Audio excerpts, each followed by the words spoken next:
Hello everybody, how's it doing? We're here again today. I'm very tired. The past couple of nights I've gotten very little sleep, staying up playing an unhealthy amount of Stellar Blade. And today I found out that the creator of Stellar Blade, Hyung Tae Kim, that's probably close enough, and the creator of Nier Automata came together in this really cool like friendship circle jerk kind of thing, where they were talking about each other's games and how much the other person's game inspired them and is going to inspire them moving forward in their own sort of careers of creating games and shit. You know, it's just one of those nice things you see when two creators come together to show respect for each other's work. And in this little meetup, Kim said that he wishes Stellar Blade could be as good as Nier Automata, and that he hopes to one day create a game that lives up to that kind of standard. Whereas Yoko Taro, the creator of Nier Automata, says that he wishes he could make a game that stood up to the likes of Stellar Blade. And well, I just couldn't help myself but have a smile on my face. What a nice moment between two really talented individuals. You just don't see stuff like this that often, when these talented people come together with absolutely no ego to praise someone else's talent above their own. What a nice moment that I cannot wait to absolutely fucking brutalize. Because as much as I respect these two talented men's opinions, I gotta have a winner. I don't do this tie bullshit. But we're gonna pit these two series against one another to see which one truly is the best of the best. And if videos like this really puts the jerkin in your gherkin, make sure to like, subscribe, and share this video. Because that's you giving me consent to pump you full of this throbbing content. Otherwise, I'm just raping your feed without permission, and nobody wants that. Come on now. Now, the first thing you're gonna notice when playing both of these games is they are very, very similar. Like, even without playing them, just watching gameplay footage, you can tell that one was inspired by the other. And Kim, the creator of Stellar Blade, has not hidden this at all. He has stated on multiple occasions that he is a massive fan of Nier Automata. And after playing Nier Automata, said that he always dreamed of making a game just like this, that is what a real game should be. There are some very clear similarities between the two. They're both about sexy robot bitches in skimpy outfits running around a post-apocalyptic Earth fighting against some new race of creatures that have replaced humanity as the dominant species on the planet, as well as having themes about the philosophical nature of humanity and what humanity actually is. Everything from the environments, the aesthetic, to even the music seems like it could literally be pulled from the exact same game. If I told someone who had never played either of these games before that Stellar Blade was just a spin-off of Nier Automata, they would probably believe me. They are truly that similar. But that doesn't mean that they're the exact same game, and there are significant differences in both of these that has them stand out from one another in a way that makes them both worthy of playing for their own merits. If you were to play the first like 30 minutes of both of these games, I think you would probably come to the conclusion that Stellar Blade is the better game. On a surface level, it just looks like the better game because it looks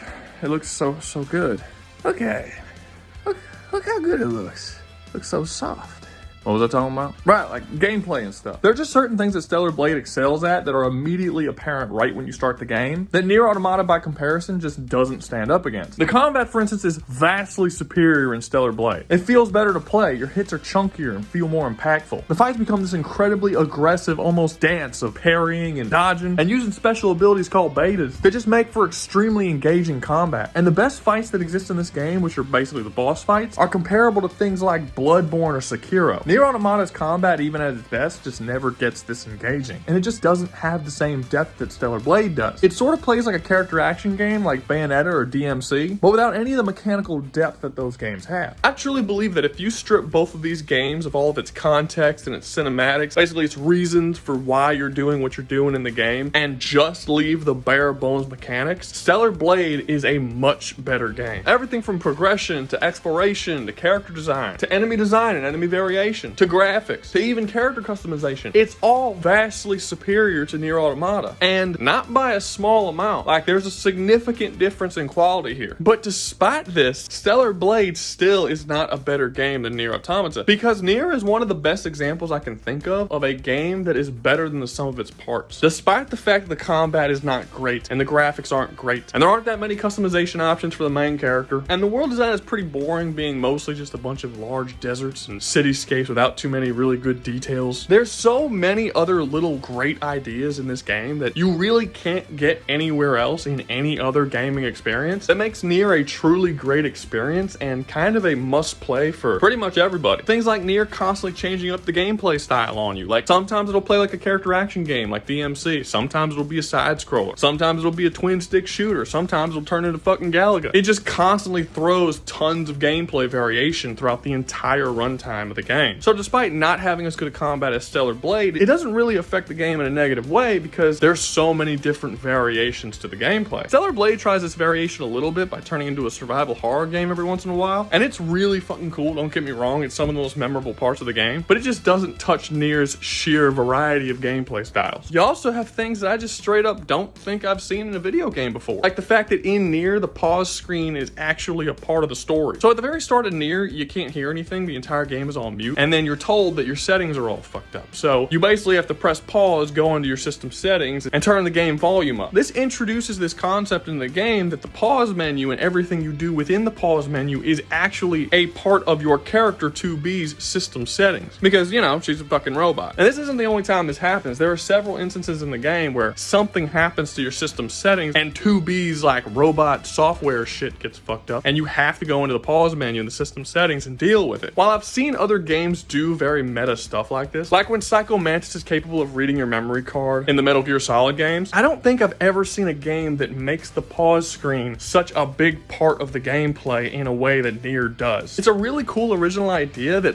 really helps with immersion into the game world. Like, even when you're pausing the game and literally putting a halt on your gameplay, you're still immersed in the game. And Nier has a bunch of little cool ideas like this. You always feel like they're trying to throw something new at you, trying to entertain you in some new way. You never really know what's around the corner in Nier. Stellar Blade takes a bunch of cool ideas you've seen before that work and put it together in a really good way that makes the game feel unique. But Nier Automata actually has brand new ideas you've never seen before that doesn't make the game seem unique. It truly is a unique gaming experience. And all of this is really brought home with its themes and story. Now, I've heard a lot of people make arguments that Nier Automata is like the most unique, amazing, great story on the face of the earth. It's not. It's basically just Neon Genesis Evangelion. I've seen other stories like this before, but it's no doubt the story is done pretty well. The idea that the robot enemies in the game that you've been fighting throughout the entire runtime are actually evolving and becoming more human, and you're kind of the bad guy killing them all, is a pretty cool idea that hasn't been done that many times before in gaming. And there are a lot of different elements in the game that feed into this. For instance, 2B is purposefully written to be a pretty bland character. She's not supposed to have emotions or feelings or a unique personality. And the game kind of makes you question at times when she starts to show that if this is just programming or if she is actually becoming a real person. And the game has you question if the enemies you're fighting are actually more human than you are. So there is an actual story and character reason for 2B to behave the way she is. In Stellar Blade, when the characters behave in this way, it doesn't feed into anything. The characters are just boring and bland because they're boring and bland. Stellar Blade's story and characters across the board are just soulless. It tries to play with the same themes that Nier does, but it doesn't come even close to as good. And a lot of the decisions it makes in the story are the same decisions that Nier made, but without actually understanding why Nier made those decisions in the first place. Nier understood every single aspect of its story and characters, why it was making decisions within those stories, and what it wanted to say about them. Stellar Blade doesn't. People have called Stellar Blade a dollar store version of Nier Automata, and in terms of its characters and story, I have to agree. It's clearly trying to be Nier Automata without understanding why Nier made the decisions that it made. Which, in Shift Up's defense, the creator of the game did say that he's not a storyteller and that he's not that good at it. But if that is the case, why did you try to tell a story as complicated as Nier's? Yoko Taro does try very hard to be a good storyteller. He goes out of his way to tell unique and interesting tales about really fascinating characters. His stories are always trying to speak on really complex ideas. So why on earth, as someone who does not consider themselves a storyteller, would try a story like this? Why are you trying to copy Nier? I get that Kim was inspired by Nier Automata to make Stellar Blade, but considering that Stellar Blade's gameplay and mechanics are so much better than Nier, and the only part of the game that actually matches Nier are the story and character elements, you have to assume that that's the thing he was inspired by. And I just kind of feel like he should have been inspired by them in a different way. What Stellar Blade does is improve upon the weaknesses of Nier Automata, but all of the best parts of Nier are completely gone in Stellar Blade. Somewhere between these two games is basically the perfect game. Take Nier's story, themes, really unique ideas, ability to immerse you in the world, and combine it with Stellar Blade's graphics, combat, customization options, enemy design, progression systems, and you have a game that stands up to and may even surpass something like Elden Ring. Easily Game of the Year material. I actually think it would be really cool if Yoko Taro and Kim teamed up to make the next Nier game. game. But as is, Stellar Blade is a really well-designed game that feels soulless in its story, themes, and what it's trying to say. Nier Automata has pretty decent gameplay, not nearly as good as Stellar Blade, but as a whole package, it feels far more competently put together. Everything had a reason for being the way it was. And as I've said before, it's a game that's greater than the sum of its parts. And that's why Nier Automata is the better game. Now, I will give a bit of a caveat here that Stellar Blade is a new IP. This is their first attempt of making a game like this. Nier is a part of a franchise. Yoko Taro has had several chances to make Nier better and better and better until he got up to Nier Automata. Perhaps if Kim turns Stellar Blade into a franchise and continues telling stories, he will get better and better until it competes with the likes of Nier. But as of right now, it feels like a very well-made but ultimately soulless rehash of an already existing franchise. But anyway, that's gonna be all from me. I hope you enjoyed the video. I already said all that shit about liking and subscribing and whatnot, right? Yeah, I did. Well, all there is to say is y'all be safe out there, you hear?